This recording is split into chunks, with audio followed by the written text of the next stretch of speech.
Penny Dreadful, City of Angels, Season 1, Episode 8, Hide and Seek. If you're new to the channel, thanks for stopping by. Please consider subscribing so that you can see my upcoming videos on Penny Dreadful, City of Angels, and other shows as I put them out.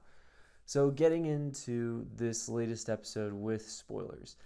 I liked this episode. I thought that it was a good building block episode. I felt like it fleshed out some characters quite nicely, and I was happy to see Adriana Barraza's Maria front and center. I also felt like this episode got back to some of the genre storytelling that I felt was lacking in a lot of episodes this season, because it was very obvious that parts of this episode were part of the detective story genre, and parts of this episode were very much in the horror genre. And there were some parts in this episode that definitely gave me the chills, definitely thrilled me, and just some parts that I thought were just intriguing and interesting. The villains are still, I think, very much front and center, like you know exactly who they are, and it's not really that mysterious. At least I don't think it is, unless there's some villains that I don't know about. But I think that at least there's a little bit more to their initial plot than meets the eye. So off the top, I'm really glad to see them doing more with Adriana Barraza's character. Right when this episode started and she was helping Dr. Kraft's son bury his pet, I knew that this episode was probably going to finally do her character more justice. I felt a little miffed that they haven't given her more screen time in the early going, but this was a very, very strong episode for her. I've really appreciated the way that Barraza brings this maternal strength, but more than that, just this wisdom and this fortitude to the character. She's done a really good job portraying that, and just the way that she interacts with other characters physically this episode, I think she's doing a marvelous job as an actress, and every scene that she's in has been golden for me, and I only wish that there was more of her. This episode, I think her strongest scenes for me were, one, the scene where she was sitting there calmly listening to Elsa kind of throw out these comments that were designed to aggravate her, and she was just quietly not responding, even though you could see how much these comments were irking her. I thought that scene was very, very strong in the acting. And I really enjoyed the scene where they brought in the more horror elements and she was reacting to Frank, and, well, I mean, I don't know how to refer to Frank. He seems to be the child of the devil, reacting to him and his efforts to drive her out of the house out of fear. And it's an interesting battle between her and Elsa and Frank that Dr. Kraft doesn't even seem to know is going on. And it was cool, the scenes that I thought were frightening this episode, they were really dependent on the soundscape. They didn't have a lot that was visually frightening. For a lot of it, it was just, lights flashing and the camera swooping in and out unexpectedly. And, there were a couple disturbing visuals, such as when they showed Maria's husband burning up as he did when Magda set the fields ablaze in the pilot episode. But for the most part, it was just the sound design, I think, that they were depending on to scare the viewer, and I thought that was very well done. I also felt like this episode fleshed out two characters that normally don't get that much attention from me, because they're probably, for me, two of the less interesting characters in this show. But Councilman Townsend and Dr. Kraft, or Dr. Krupp, as we find out that is his actual name this episode, I think that this episode did a nice job of fleshing out their characters, and I think that was very needed, because I think that these two characters have a tendency to seem one note. And as this show is oftentimes about the battle for men's souls and for the good and the bad side that are waging within people, I felt like this was a good episode because it showed that there was a good side to these men that is struggling to come out. And ultimately, they may still choose the bad side, but I appreciated getting these glimpses of the better men that they could be. I've always felt that Dr. Krupp could be a good man, and I felt like he seems like he wants to be a good man. And this episode gave a little bit more insight into that with his family background, that they owned these weapons factories and that contributed to so many deaths during World War I, and that might be what his wife, played by Piper Perabo, that might be what she is talking about when she constantly says that people wouldn't disown you if they really knew who you were. And I think it's interesting because I feel like a lot of people will say that Dr. Krupp is a bad person for putting his wife in the sanitarium. But I mean, ultimately, he's only really done two things. He wants a divorce from her, and he's put an alcoholic in a sanitarium. And granted, he's brought Elsa into this house, but it doesn't really seem like the kids are missing their mother all that much. It seems like Maria is their actual mother. And I think it's very telling that when Elsa tries to force Dr. Krupp's hand and have him push Maria out of the house, he finally mans up and says, no, I'm not going to do that, and actually gives Maria a raise, because I think that at the end of the day, he does want to be a good person. And there's a difference between pushing out his wife, who I feel like there's no love lost there anyway, and pushing out Maria, who he actually seems to value and respect. And it was interesting, the scene where we got to see how Dr. Krupp is kind of the leader of the German movement in Los Angeles, apparently, and that Ethan Peck is a much more radical Nazi who talks about the mongrelization of the Aryan heritage.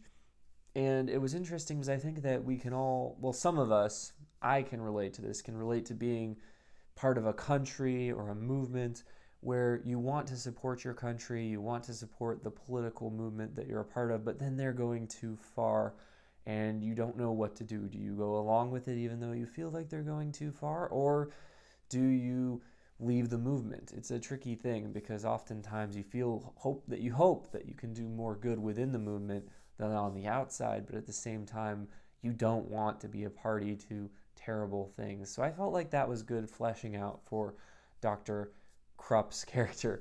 Also, Councilman Townsend, I felt like, again, they continued to do a strong job developing him. Michael Gladis had some very strong acting scenes this episode. I felt like he did a good job of being still and not overacting in response to some of the things that were happening around him. And I felt like he let his voice and his inflections show the emotions that he was feeling. There was a slight quiver to some of the stuff that he did. And instead of overacting and throwing his voice everywhere and, raging loudly and obviously, I felt like it was very obvious the emotions he was going through, but it was more subtly done than a lesser actor might have portrayed it. And I think it was interesting. Definitely the highlight of this episode for his character were his scenes with his young German lover. I think he's German. Maybe he's an American who's been recruited by the Nazis. I forget all the details of that. But where they went to this interesting club where they have this unique system for hiding the fact that it's a place where couples of the same gender can meet and dance together, and that they switch partners if anyone comes into the club, police or otherwise, to, drag them off for being, in the terms of the day, perverts. And I kind of thought that was a funny setup because it's like, well, you have to assume there's an exact equal number of lesbian and gay couples for this to work, because if there was a disproportionate number, then they wouldn't be able to just switch partners and somebody would be stuck and get carried off. But it was interesting because up to this point, we've kind of assumed, I think, that Townsend that he was an entirely unredeemable character. But here we see this German assassin who we know has murdered people, trying to appeal to his better nature. And you see that perhaps Townsend has appealed to this young man's better nature. And it'll be interesting to see how they both end up. I feel like one of them's going to go one way and one of them's going to go the other. I'm not really sure about this. I tend to think that's how it will go down. And I tend to think Councilman Townsend's not going to be redeemed personally, even though some of you think he will be.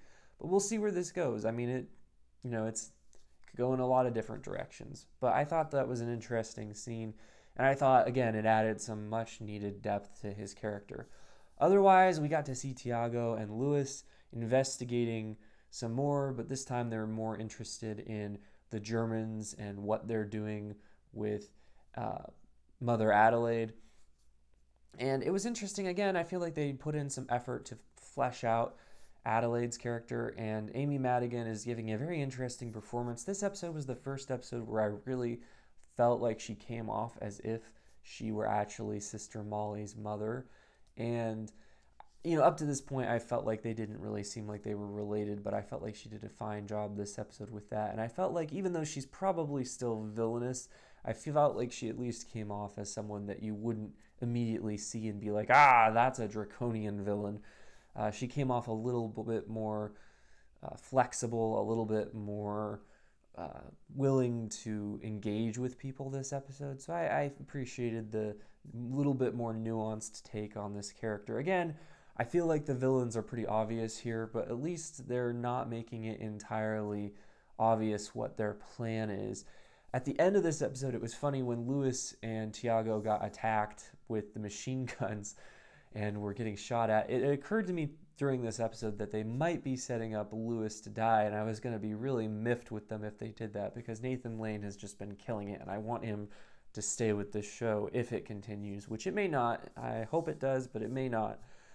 But I was going to be really miffed if they had his character get killed off this episode. But thankfully, they did not. They just had a mild shootout. I mean, where the bad guys gave up after filling their car full of machine gun bullets. And thank goodness they didn't get either of them. That would have been a bummer. But it shows that they are probably pushing the right buttons and finally putting pressure on the villains that they're investigating. There weren't a lot of other strong scenes in this episode for me with Louis and Tiago. I felt like this episode was more focused on other characters. I did think that, it was good because we did get to see a little bit more of Natalie Dormer in all three of the different roles that Magda is playing throughout the city as she tries to push the different buttons. And I felt like the most intriguing aspect for me, obviously we got to see her as Elsa trying to push Dr. Kraft, and he finally stood up to her, and that was interesting to see. I kind of liked the expression that Natalie Dormer gave when Dr. Kraft says, well, you wanted to see the real Dr. Krupp? This is who he is. And then she kind of rolls her eyes and is like, so this is the time you choose to man up? Come on. And I appreciated that if you didn't know what she was up to, you wouldn't really know that she had bad interests, because Alex this episode obviously offered to be an informant for Louis and told him that she was actually Jewish, and I don't know what angle she's playing here, what she hopes to accomplish, if she's just hoping to play all sides against the middle and she feels that if she helps Louis that's just going to lead to more conflict, or if she's just looking to betray Louis. Whatever the case, she's a snake, but it was interesting to watch this scene because I found it really chilling to watch Louis getting suckered in by her. And I do think he has bought into her lie at this point. Now, maybe he'll be circumspect and not completely believe everything that she tells him, but I do believe that he's willing to accept that she might want to help him. And obviously, we as the viewer know he probably shouldn't trust her, but it'll be interesting to see how that plays out. And again, it's really interesting because if you didn't know what Alex was up to, you might actually take this scene at face value. And I think Natalie Dormer is doing a fine job here. There was something very serpentine about the way that she played this scene, just like she was kind of looking for an opportunity to strike Louis practically. And we also got to see a brief scene with her and Mateo in her role as Rio, but again, not a major scene. She told him that she thinks he can be the leader of the movement. Don't buy that at all. I don't know why she would pick him, except maybe the fact that he's Tiago's brother plays into it, but I don't see leadership qualities in Mateo at all. He seems like someone who's easily pushed in one direction or another, but so do all the people that Magda is choosing to influence. So those are my overall thoughts on this episode of Penny Dreadful, City of Angels, the 8th episode of the first season. But let me know what you thought in the comments. Subscribe if you're interested in seeing more videos like this one. And as always, you can watch more videos right now.